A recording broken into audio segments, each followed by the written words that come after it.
Now, in what promises to stoke fresh tensions in West Asia, more than 90 rockets have been fired at Israel from the Gaza Strip, although Israeli defense forces claim a much higher number at 150 rockets. Palestinian militants unleashed the strikes on Israeli cities and villages early on Saturday, and the rockets were fired for about 30 minutes, some deep into southern Israel. In response, the Israeli military carried out airstrikes along the Gaza Strip. Israeli forces attacked more than 30 targets of Hamas and Palestinian Islamic Jihad militant group.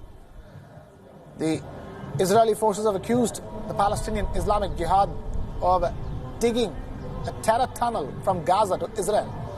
There have been no reports of casualties on the Israeli side, as many of the rockets were intercepted and rocket alerts sent residents running to shelters. However, according to Gaza health officials, one Palestinian has been killed in one of the Israeli strikes. 6 others have been injured. Mourners gathered for the funeral of the Palestinian gunman in Gaza. The Israeli military said its forces had carried out targets belonging to Hamas.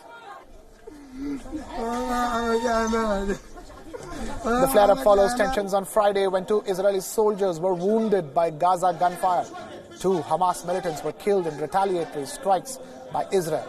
The flare-up has prompted Israel's Prime Minister Benjamin Netanyahu to convene his Security Council's meeting.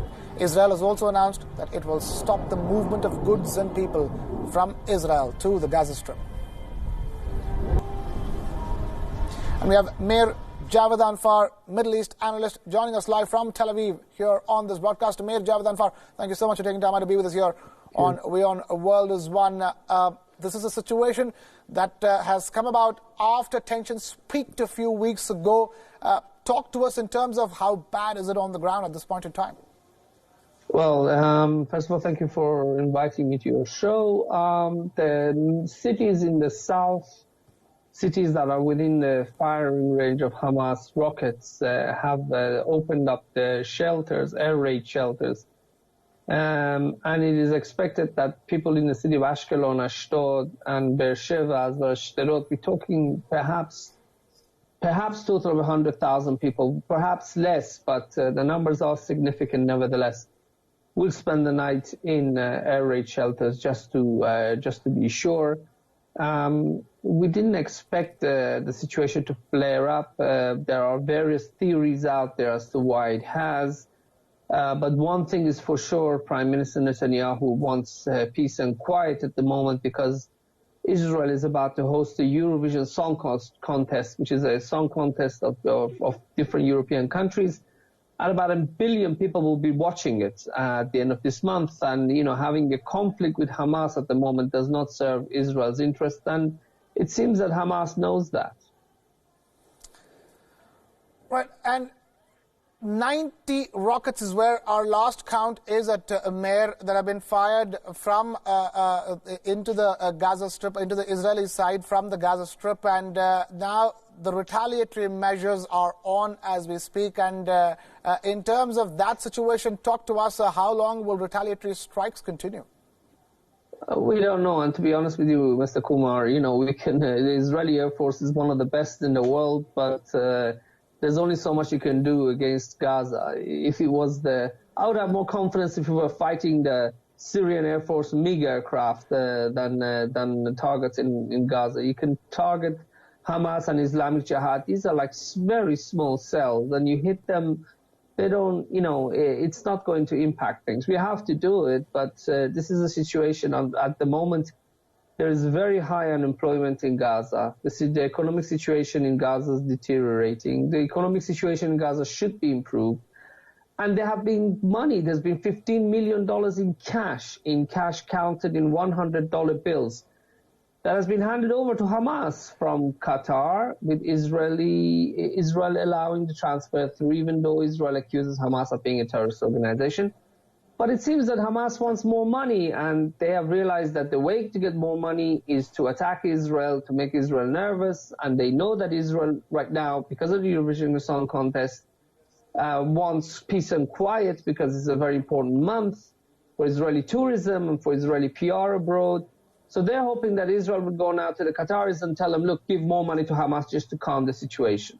this seems to be the strategy. Will it work? Probably yes. This time it will work. But in the long term, I don't think there's any Israeli party, be it the ruling party of Likud or the opposition party, which is willing to put up with this situation. Right. Prime Minister Benjamin Netanyahu has convened the meeting of his Security Council. Do you expect Israel now? We are talking about Israel, which is post the elections in which Benjamin Netanyahu is set to retain power. Do you see him getting more aggressive from here on?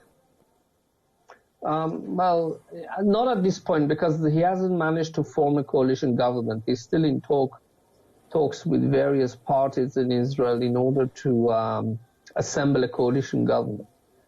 But in the long run, look, I consider myself pro-peace. I believe that there should be a state of Palestine. We should share Jerusalem, that Gaza and West Bank should be connected. And they should have complete independence. Palestinians deserve every right, as I do sitting here in Tel Aviv. But the situation, Hamas is leaving Israel with no other choice. You can't turn Israel and the Qataris into a cash point and extort money from them by firing missiles every time you need more money. Hamas needs to cut down on corruption in Gaza. It doesn't want to do it. Hamas should invest less in creating tunnels and missiles and invest more in the education system and the economy of Gaza. It doesn't want to do it. It has worked out a way to get more money.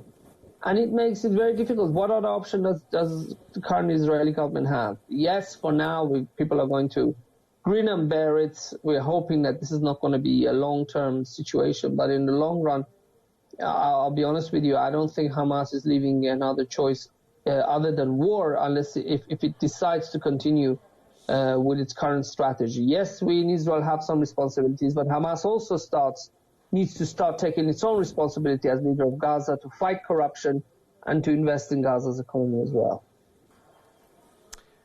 Mir Javed Anfar, our Middle East analyst, joining us live from Tel Aviv for the important story that we're tracking. Mir, thank you so much, as always, for taking time out to be with us here on WION World is One.